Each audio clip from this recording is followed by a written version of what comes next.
மீனாட்சிக்கு முதல்ல ஆறுதல் சொன்னியா? அவ இப்ப எப்படி இருக்கா? இன்னும் கோவத்துல தான் இருக்கா.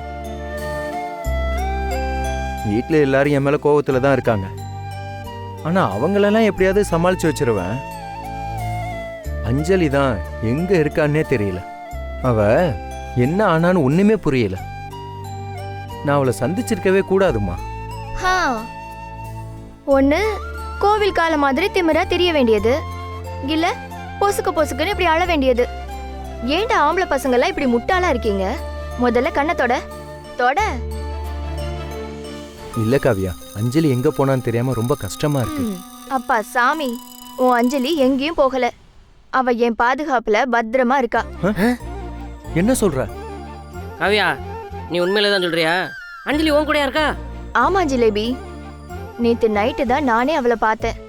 பாவம், அந்த ஆட்டோக்கார பையன் கிருஷ்ணான்னு ஒரு தம்பி இருக்கான்ல, அந்த பையன்தான் அஞ்சலிய சொந்த அக்காவா நினைக்கிறான். அவளும் அவனை சொந்த தம்பியா தான் நினைக்கிறா. 2 நாளா அவன் தான் அஞ்சலிக்கு பாதுகாப்பா இருந்திருக்கான். எங்க தங்கறதுன்னு தெரியாம நேத்து அவங்க 2 பேரும் கோவில் பக்கத்துல நின்னுட்டு இருந்தாங்க. அப்பதான் நான் அவங்கள பார்த்தேன். அப்புறம் அஞ்சலி கிட்ட பக்குவமா பேசி என்னோட அத்தை வீட்டுல தங்க வச்சிருக்கேன். அத்தை வீட்லயா? எங்க? அந்த வடக்கு தெருவுல இருக்குமே அந்த அத்தை வீடா? ஆமா முத்து, அஞ்சலி அங்கதான் இருக்காளா? ஐயோ, எங்க அத்தை இப்ப ஃபேமிலியா வெக்கேஷன் போயிருக்காங்க. அத்தை கிட்ட போன்ல பேசி அஞ்சலி அவங்க வீட்டுல தங்க வச்சிட்டேன். ரொம்ப நல்ல விஷயம் பண்ணிருக்க காவியா.